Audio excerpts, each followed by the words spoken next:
versus you. It's you versus you. It's you versus you. It's you versus you. It's you versus you. It's you versus you. It's you versus you. It's you versus you. It's you versus you. Time to clear your mental, everything you've been through. Looking in the mirror like you're the one with the issues. You against yourself, feel like you against the world. Internally battling all of the trauma you struggle to manage. What's up, everybody? I'm Saquon, and I'd like to welcome you all back to the You versus You podcast, the Round Table Edition. This is episode 5. Super duper excited to have this conversation. I am having this conversation with someone that I've known off and on for about maybe 17 years. And we sort of reconnected, surprise, surprise, in the gym, okay? So I know right now all of you are saying, okay, by this point, this guy's a fucking loser, all right? All he does is work out. He doesn't know anybody else, so that's kind of funny.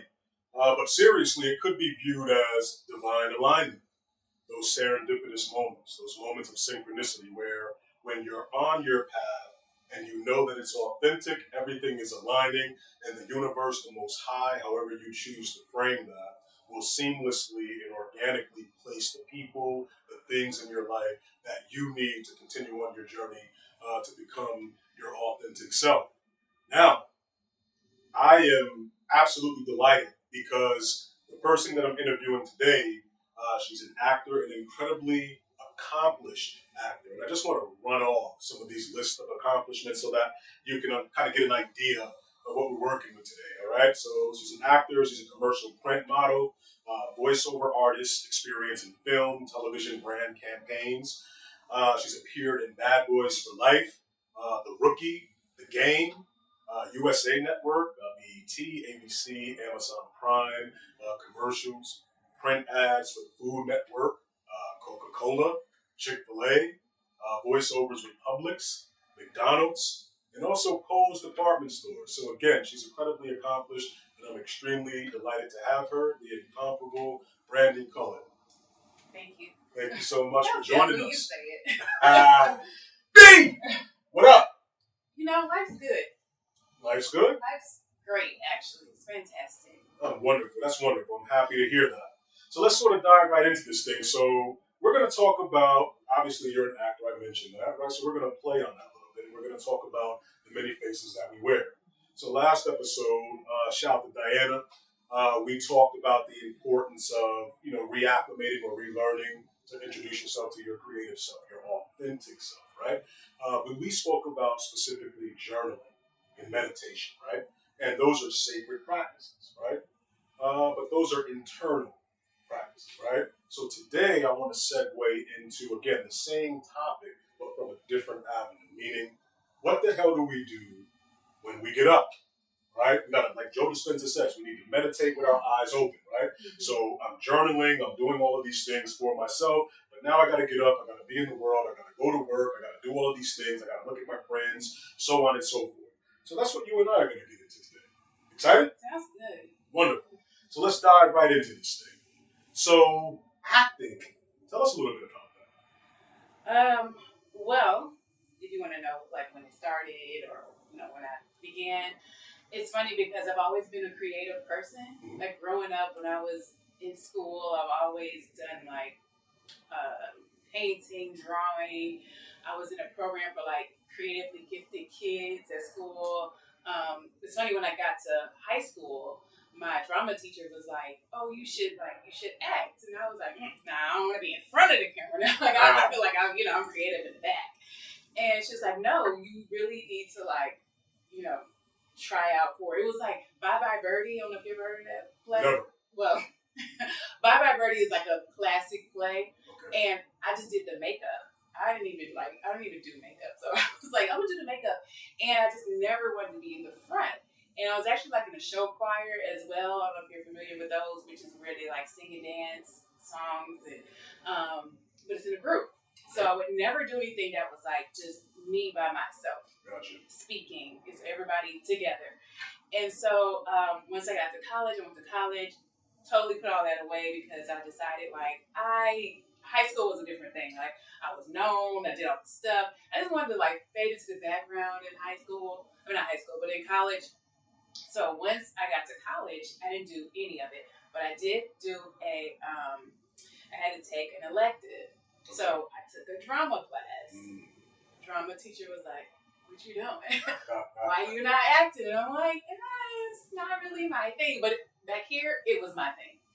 And so came to Atlanta after college and started working in corporate America because I thought I was going to be like, I don't know if you ever seen Being Mary Jane, Gabrielle Union. I thought I was going to be her, right? Like, I'm going to be this high-powered corporate America woman. I want to work in a skyscraper, right? I want to work in a high-rise building. I want to dress nice. I want to go to work. Until I got the job in a high-rise building in an office. I said, somebody please get me out of here. Please get me out of here. This is not my life. Why am I doing this?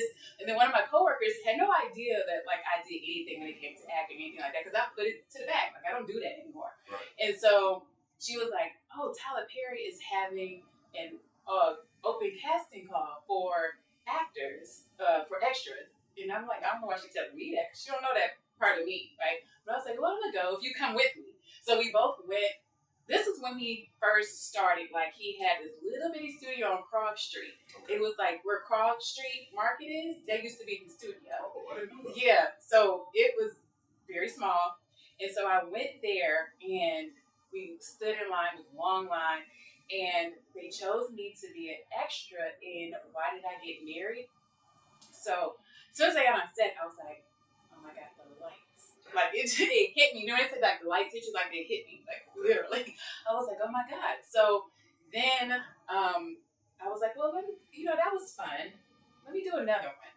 So I got really close with one of the extra casting directors. And so she just kept calling me for different stuff. So I did Why Did I Get Married too.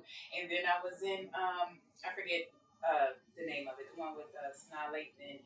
And so I just started all this extra stuff, and I asked if I could audition. This time I had no shame up until like a early part of my adult life, where I would just be like, "Hey, can I do this?" Like I would ask people for stuff. I would ask for my opportunities, and I had no shame in doing that. Now, or not now, but like later on when I got into adult life, it changed. So I asked if I can audition, because I'm like, I'm just doing this extra work. I want to like have lines. I didn't have an agent, have anything. So she was like, okay. So literally I auditioned with no agents. Didn't get the role. But she was like, you should get an agent. So I went and got an agent. It's not that easy. It's not easy to just go get an agent. And I got one of the good agents. And from there I just started auditioning. I ended up actually booking some projects under him, like speaking roles this time. So that's where it all began, just like in a call by a coworker that was like, you should go over there. And I was like, maybe I should. And I did. And it hadn't stopped after that. And then I started to do commercial print work by just walking down the street of my corporate job, where my corporate job was. I saw a modeling agency, and I was like, I'm going to go in there and see if I can get an agent. During my lunch, in my sensible shoes, I'm walking down there, and I go up there, and they're like, oh, we have an open call on, forgot what day it was, but have an open call, came back to the open call. They actually accepted me as a model. Never had professional modeling before in my life. And started doing professional modeling work. I did like hair jobs for a Goodie, they make the combs and the brushes and stuff. I started like doing that, and then I used to work in radio on the business side. Ended up was like, I wanted to do some voiceover because I felt like I have a nice voice. Absolutely. Voiceover. So I asked if I could voice some of the commercials at work, and I was not on that side. I was on the business side in my high-rise job. And they were like, okay. So I started voicing it, and they liked my voice, and they kept asking me to come back.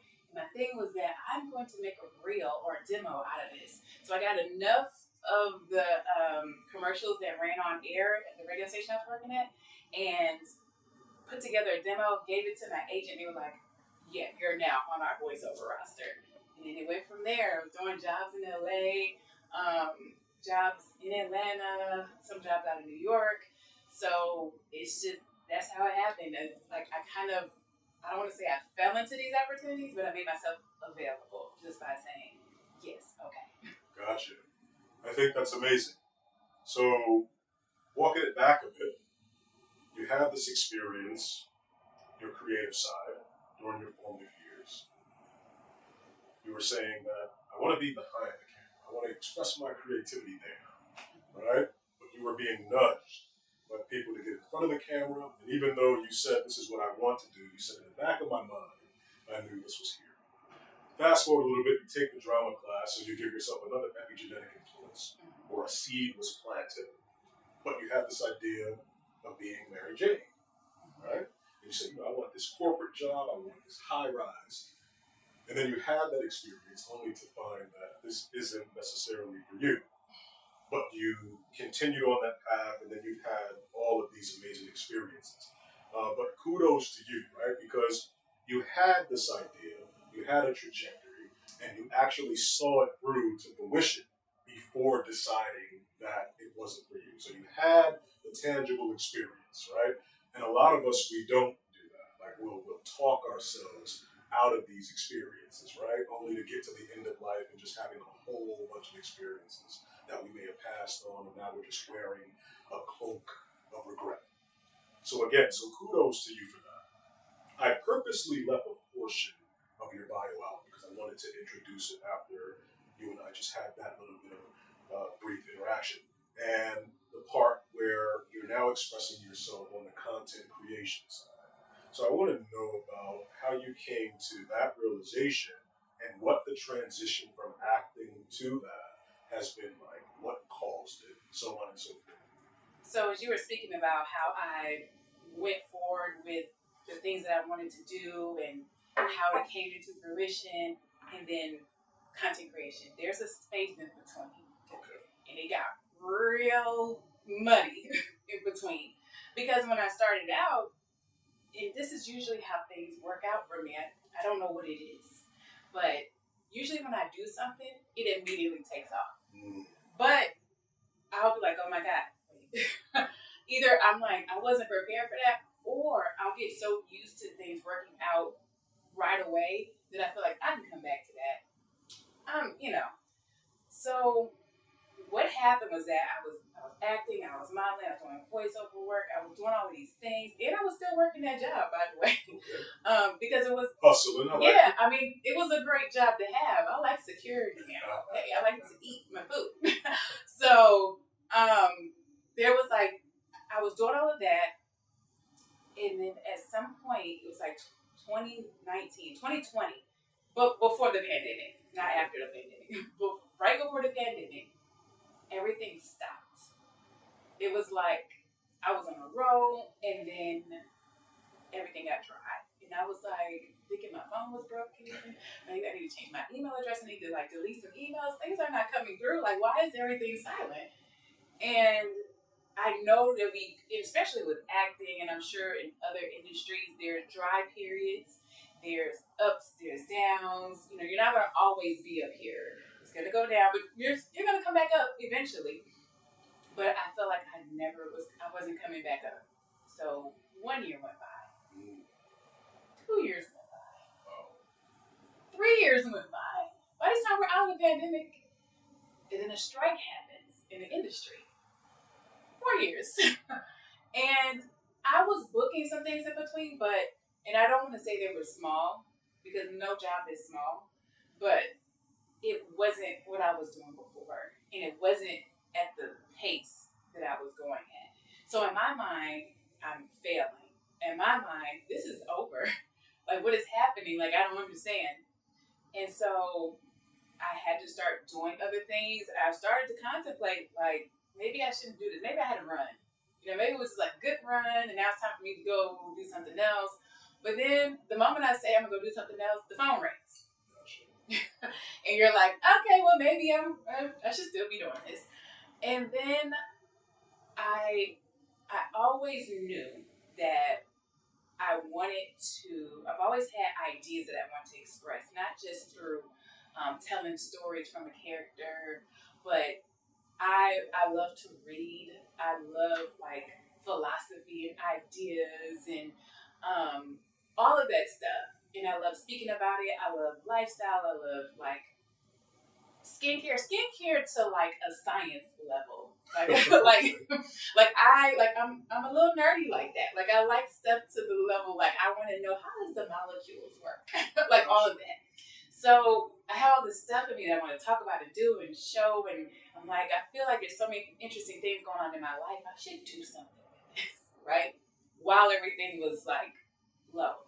So in that time period, I this was like a little after, I can't remember, a little before, a little after the pandemic. I went to brunch with a friend and I came back and I was like, I need to start this YouTube channel. Like this was like 2019, 2020. And I said, I'm just gonna open up the camera. I'm just gonna record myself talking about something, right? It was to hold myself accountable. It was not to actually like put it out there and like get people to watch it. But I said just in case I'll make it cute.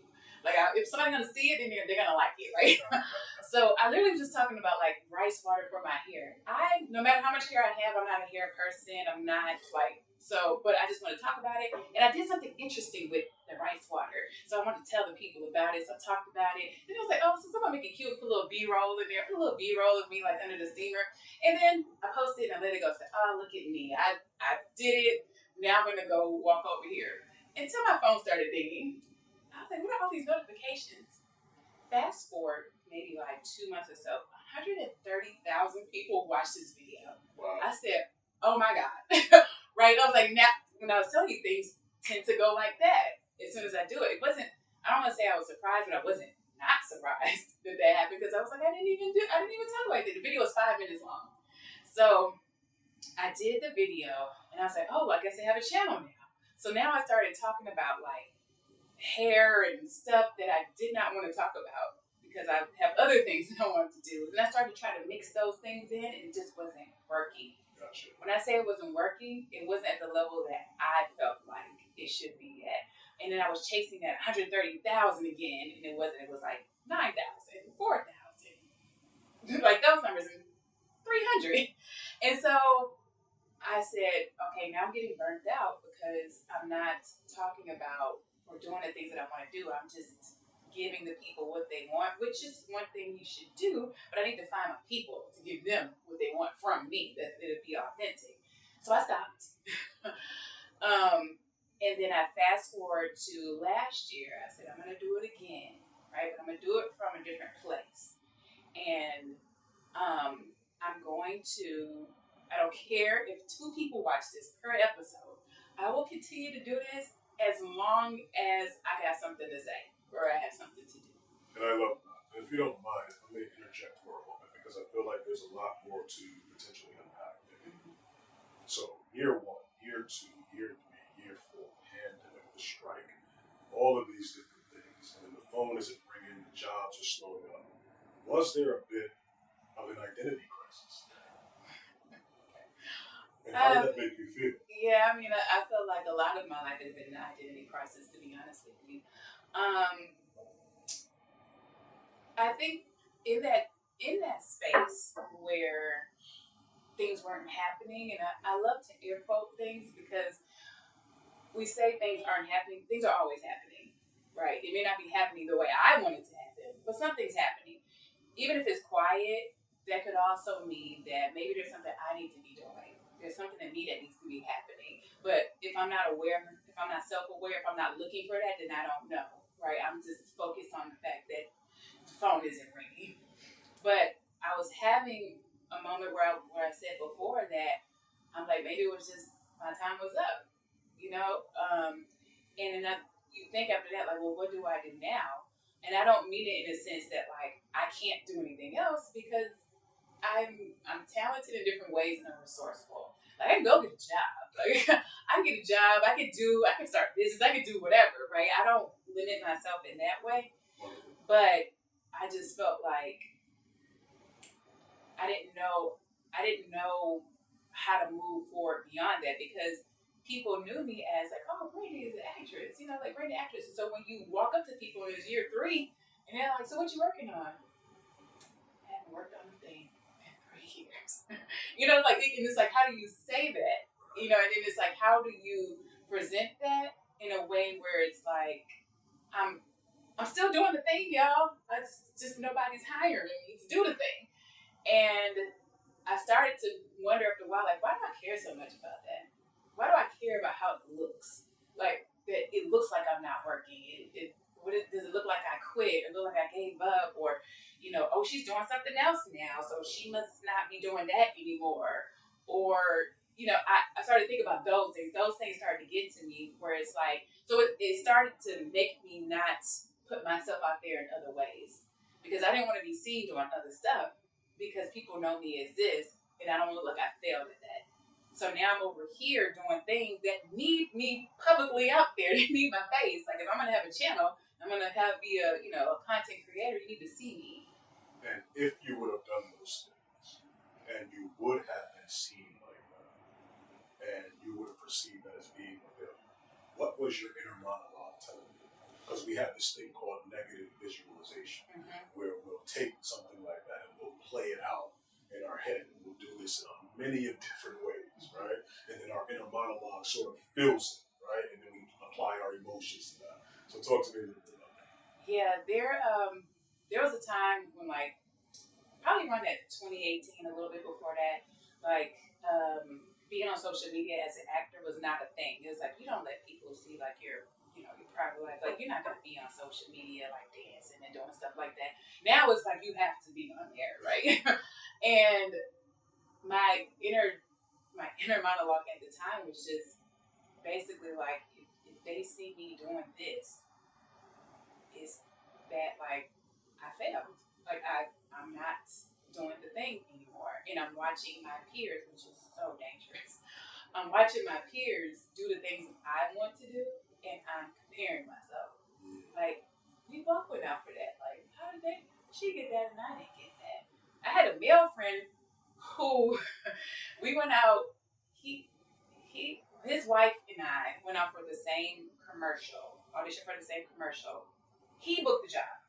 He's actor too. How did he book the job? It was supposed to be for a woman. Where did he come from?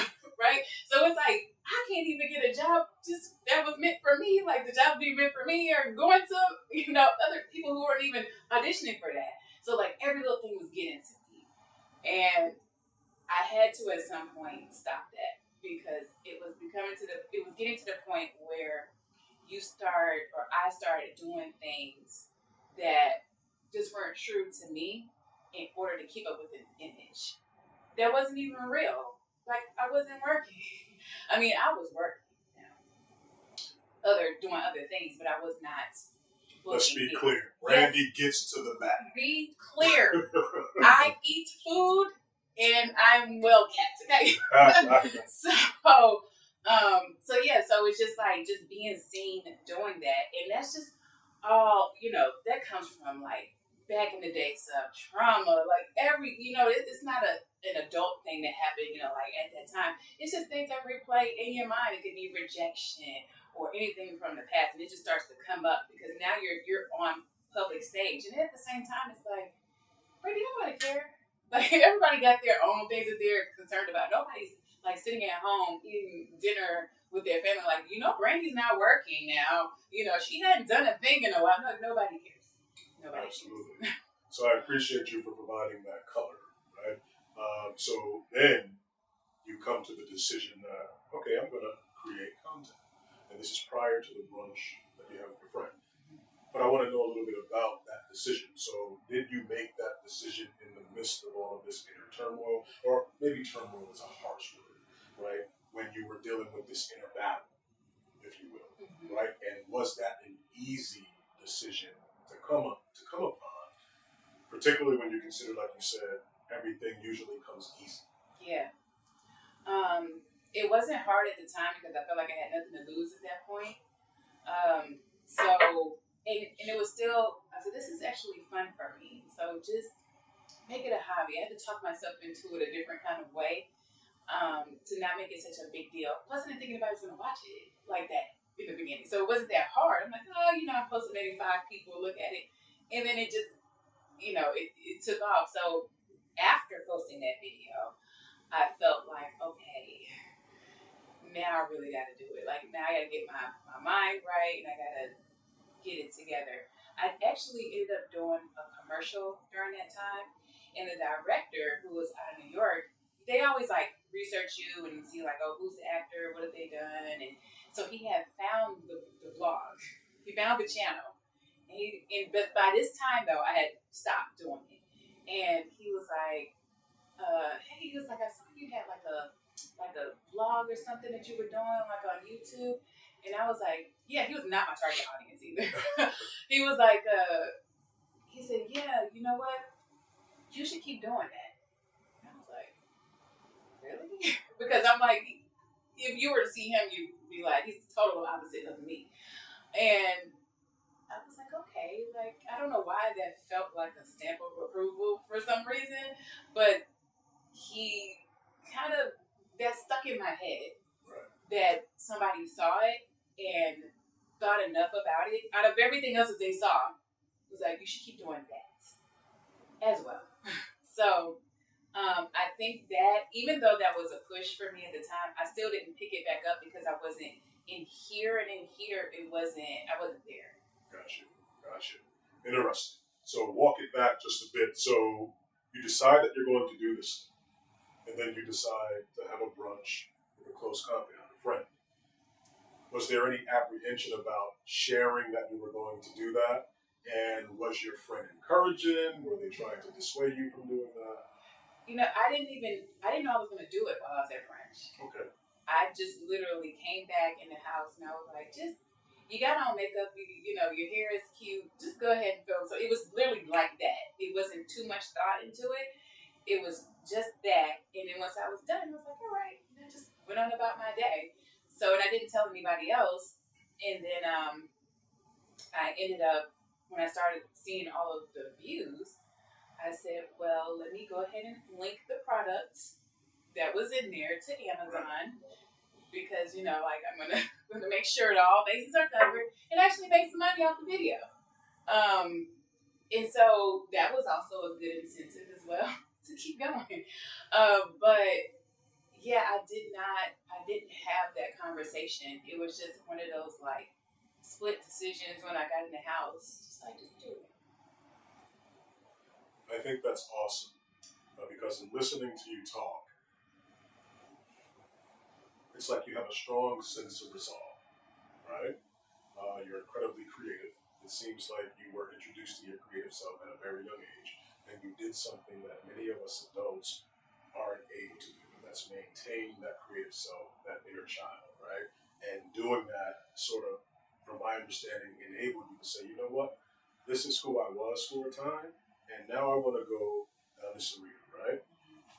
So I think that you should be commended for that. Thank you. Absolutely.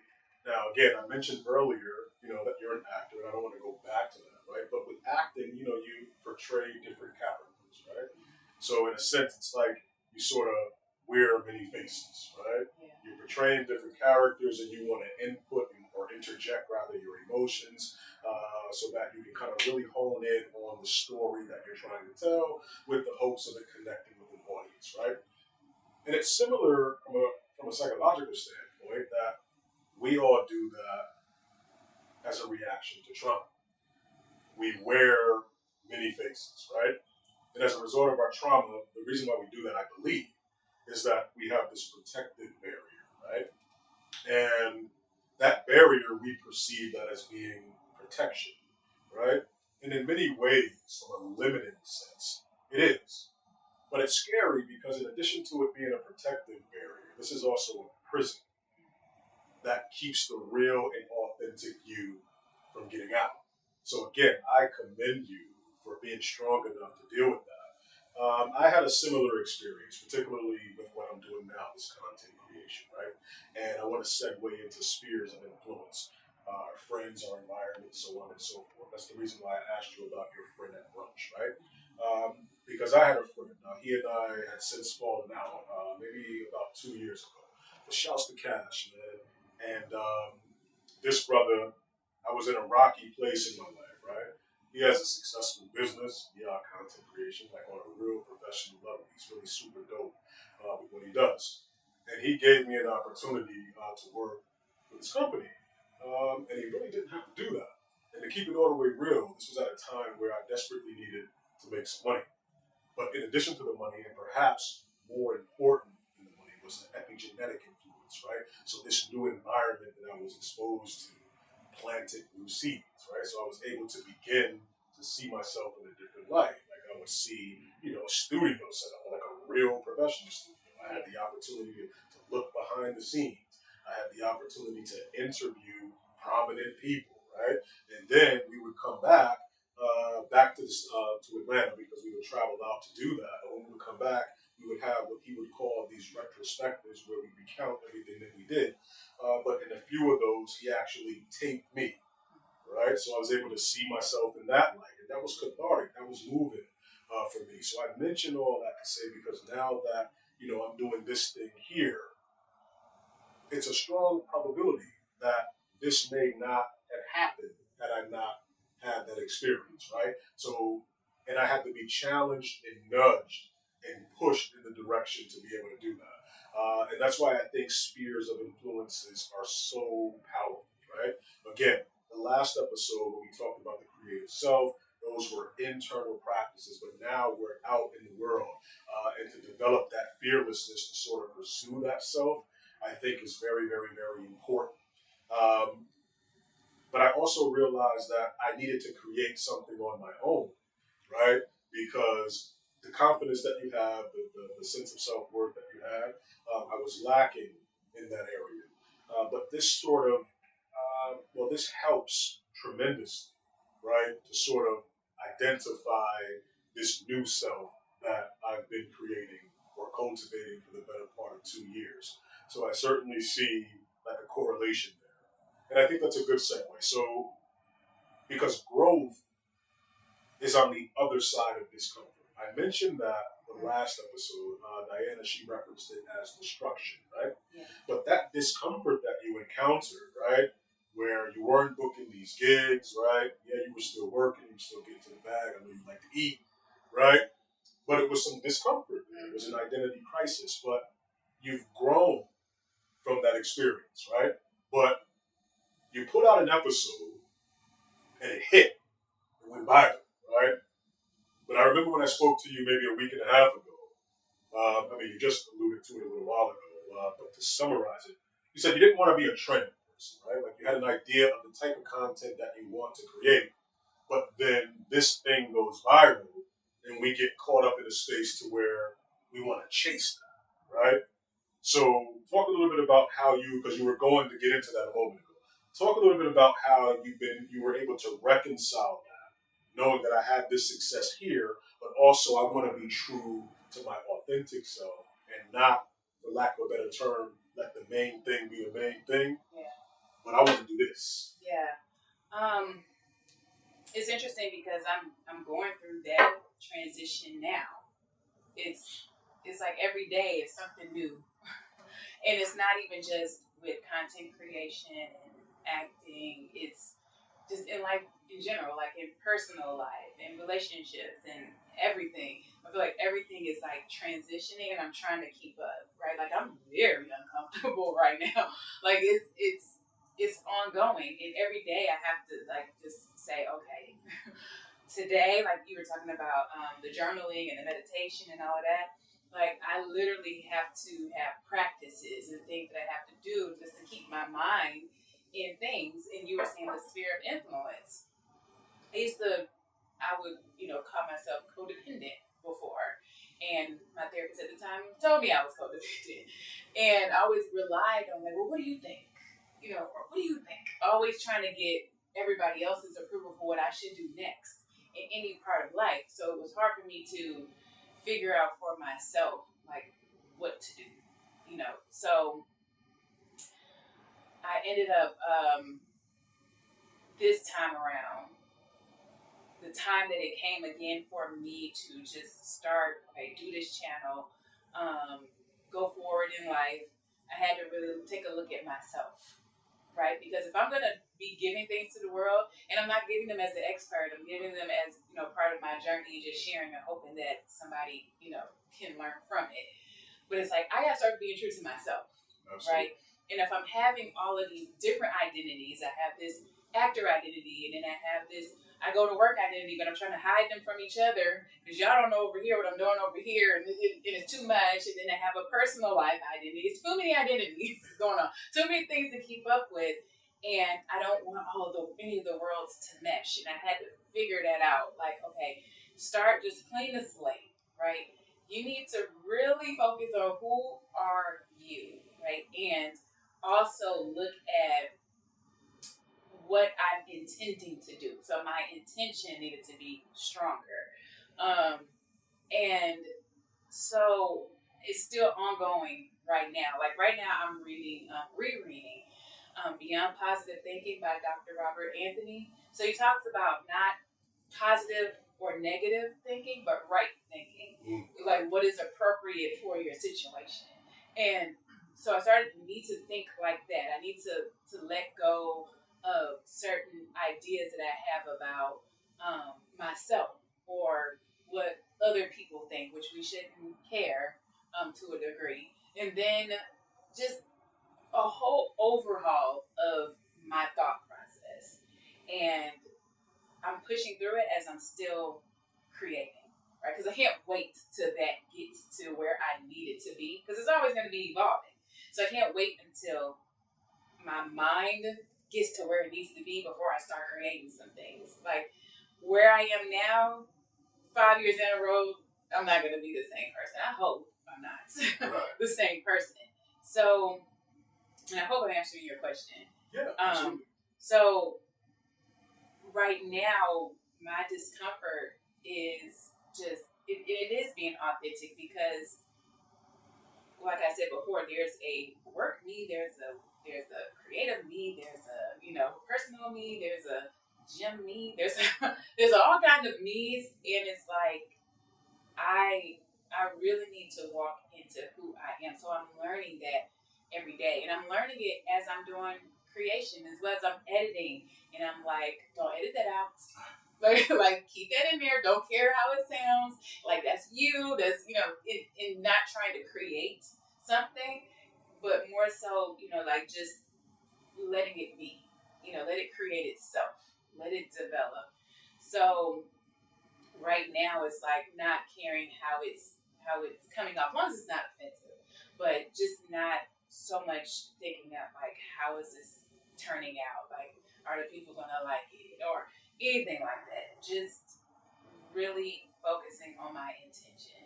What am I intending this to be? What am I intending people to get from it, and going from there. And every little quirky thing that comes up with it, it's just me.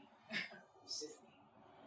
I love that. So it seems like now, like you said, you're incorporating experiences from your acting career, your gym your content creating, your friends, your personal life.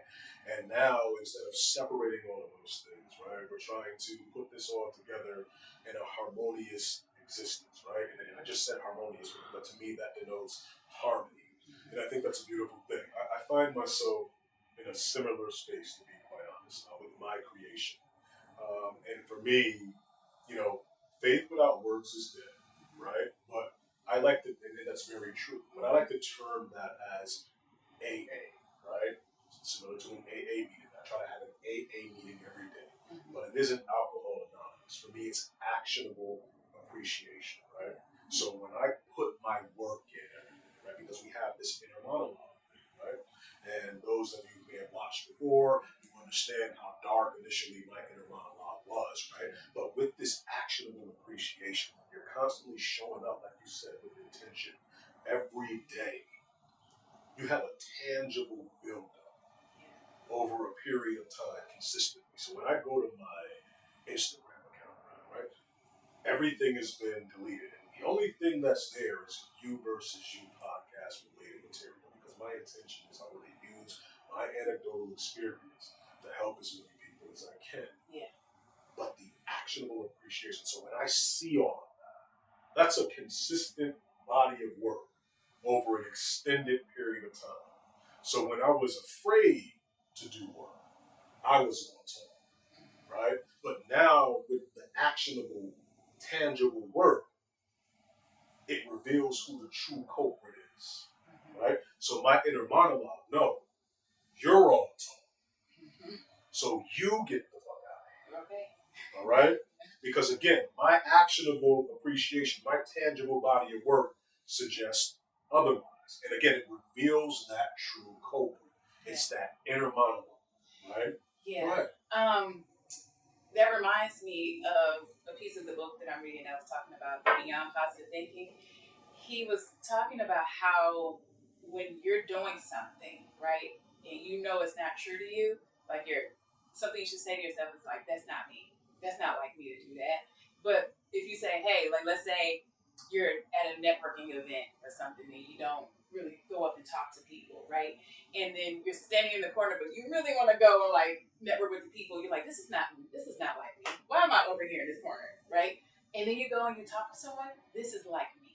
When you start doing the things that are true to the path that you're walking on, you start to confirm to yourself or affirm to yourself, like, this is like me. This is what I do, right? Like, that's not me. Or that used to be me. But now I'm affirming to myself, kind of like you said, like, this is like me. It's like me to talk to people. It's like me to post, what I'm doing. It's like me to show people that I do this. Right. And it's like, I agree with that 100%. It's like drawing a line in the sand. And on this side of that line is my limited self, my limited beliefs that I want to shed that identity from. And just like you said, on this other side, this is the me that I know I have the potential to be, that I want to be. But what is that line? Yeah. That line is discomfort. That line is the butterfly in the stomach feeling. Yeah. So I tell people now all the time, like, listen, anytime you have an experience or a circumstance pops up that produces that feeling, tell yourself cognitively that growth is literally right there on the other side. Mm-hmm. That feeling is the indicator that that's the path that you should be on. This experience, this immediate experience, you can take full advantage of it right now. Don't worry about if you're going to look stupid, if you're going to look quirky, because you're going to grow from it. And when you're aware of it, the growth is literally immediate. Yeah. That experience might give me the opportunity or the confidence to talk to the beautiful girl, mm-hmm. or to knock my presentation at work out of the park tomorrow. Yeah. And I'm having it with the CEO and the owner of the company, right? To do anything that I otherwise wouldn't do, right? The fact that I overcame this mental barrier, it embeds within the psyche a newfound belief. Mm-hmm. When you were talking about that, I was thinking about how, like triggers, mm-hmm. when there's something that makes you fearful to go do, like say go up and talk to this person, or you have that presentation, and you start to feel like, oh no, right, I'm afraid. And it's usually your trigger because either at some point you try to do a presentation, or you did one before, it didn't go well, or something happened, or you talked to someone that got rejected, and so you're like, I'm not doing it again. But I realize now, like with that feeling, it's just triggers and emotions, and not emotions, but feelings in general. Like they're not facts, right? They're literally indicators, like you said, to show you what you have left to work on, right? So it's like if I feel like I'm afraid of rejection, it is indicating to me that I still need to work on that. It doesn't mean like danger, don't go over there. It just means that there's something in me that still needs to clean that up. Absolutely. And so whenever I get those, I remind myself like, okay, I'm not fully healed in that area, or something's going on with that area. It's not giving me danger, which feels completely different than that. No, I think that's 100% accurate. And it's funny because, our brains, they're designed to do that, right? Mm-hmm. And it's a protection mechanism that goes all the way back to the beginning of evolution, right? When there was danger, right? So I would have this experience, and as Joe Dispenza says, right, if it's cathartic enough, you'll take a snapshot of it, which becomes a memory. And then there's a feeling that's attached to that memory, right? And then your mind will store that, right? But with our prefrontal cortex, we can continuously create these fabricated danger moments. But when we do that, right, we have this experience, and I'm triggered, like you said, my mind goes all the way back, and it mines for an experience that was similar, that produced a similar feeling to what I'm experiencing now, to tell me that the exact same result is going to happen, right? So the fact that you are aware enough right? To tell yourself that this is what that is in this moment, and I'm going to choose to go down that path, this unknown, right? And have a different experience, I think is amazing. And hopefully the viewership can take that understanding away to challenge yourselves when you have those moments. It may not necessarily be danger. Those butterfly feelings, those thoughts of uncertainty, that's the unknown. That's exactly where you want to be. That's the sweet spot. So have the courage to journey through that sweet spot and find out what you have the potential to become. Because again, it's life changing.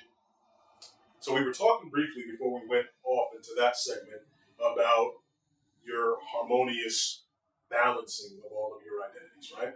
And I remember speaking to you a couple of weeks ago, and you were saying how now, because you would have that phone, you get an acting job, they'll call you, you'll stop everything that you're doing, and you'll make yourself available for that. But now you don't necessarily do that. You're going to make sure you take that vacation. You're going to make sure you have your you time. You're going to make sure that you're feeding your intention. How has that been? It's been great. I just came back from South Korea. So, Whoa. and let me tell you, like, it's funny because all the things that I auditioned for or that I was supposed to audition for fell on that same week that I was supposed to go. The job was working that same week. And I was like, it doesn't matter. I'm not available right now. I mean, they were just auditions, so it didn't mean I booked the job. It just was like the opportunities fell on that week. But I learned that through that time where things were low, because I started to think back, like, man, I remember I was supposed to go to Hawaii one time, and I stayed back. And here's the crazy part, though. I was like, I stayed back because I got this one line in a TV show. And I was like, but that one line was important to me because at that point I needed everything at that point for my career to move forward. And so the trip was paid for, and I was like, I don't know. Do I tell them no? And I can't tell them. I'm not at the point in my career to be telling people no. So I said no to the vacation. Went in, was supposed to go do the one line. Came back, and they were like, actually, we're giving you a guest star role, which means that like I was throughout the whole episode. And you could look at that in multiple ways, right? Like I took a chance on myself, but then at the time, too, after that, I started to look back at like how many times that I decided not to do something to give to my career and how sometimes that didn't work out. And I felt like I was missing out on a lot of things, right? And so I decided within myself that whatever is for me is going to be for me. Whether I go to South Korea or stay here and do a series regular role or something, it doesn't matter because the path is going to open up either way. So if I'm supposed to do that job, it'll happen. And whatever I was supposed to do over here, it'll happen eventually, right? Never made it to Hawaii, but I made it to other parts of the world, which is fine. I can make it to Hawaii. But I decided that I'm not going to living like that is living in fear too, that I'm going to miss something. Either way, I'm going to miss the vacation, I'm going to miss hanging out with people, I'm going to miss the party, I'm going to miss the family birthday, I'm going to miss this, or I'm going to miss getting that job, and oh no, it's not going to do anything, my career is going to go to the side. And I'm like, how about take your hands off and surrender and let it all work out how it's going to work out. And it's been so much better that way because I feel fulfilled and I don't feel like I'm missing out on any part of life. I'm only living in what I'm supposed to be living in. And whatever comes to me and I'm supposed to have, I'm going to have it. And there's nothing I can do about that except for walking it. Absolutely. I think that's incredible. And another thing that's incredible is you actually have a trinket that sort of reminds you of this, right? Mm-hmm. So talk about your necklace of freedom. Oh, yeah. So I have this necklace that I wear. It's a feather. I don't know if you guys can see it, but it's a feather necklace. And I was always looking for like a symbol of like freedom. And a feather is one of the symbols of freedom. But it's for me, I've always been chained in by my thoughts and how I viewed myself and fear and all types of things. So I wanted to just release myself of that because I ended up developing anxiety and, had times where I was depressed. And it was just, it's not worth it to your health to even be in that space. So I wanted to be free in thought, making sure I'm healthy so I'm free to, not have to worry about how I'm feeling today, don't be taking medication or anything like that. And just remind myself, like, to just be free. Just be free and relax and chill. And that's just a daily reminder for me. So I pretty much wear it all the time to make sure that I'm reminding myself of that. So, in summation, it sounds like life becomes incredibly rewarding when you start choosing you. Yeah, I'm learning that. I'm learning that, and it is a daily process because sometimes those old ways of thinking can be a little bit stronger because they have a foundation and they've been set. Absolutely. And you got to break through that. And so every day I have to remind myself. I write gratitude in my phone every day, at least 10 points of something that I'm grateful for, and just to remind myself, like, your life is good. And when I say your life is good, it doesn't mean like, oh, you have this or you have that, or you're doing this or you're doing that. You're alive, you're healthy. You have resources within yourself to get anywhere that you want to be in life, and just be grateful and remind myself of like those things. And in order to get more, you need to be grateful for what you have. It's just the path to get in there. And I think lastly, that gratitude mechanism enables one to fall in love with the process, as you stated. B, I really appreciate your time today. Oh, thank you. I think this was a dope conversation. Do you have anything going on that you'd like to shout out? The only thing right now that I would love for you guys to check out is my channel, which is just Brandi Cohen, BrandiCohen.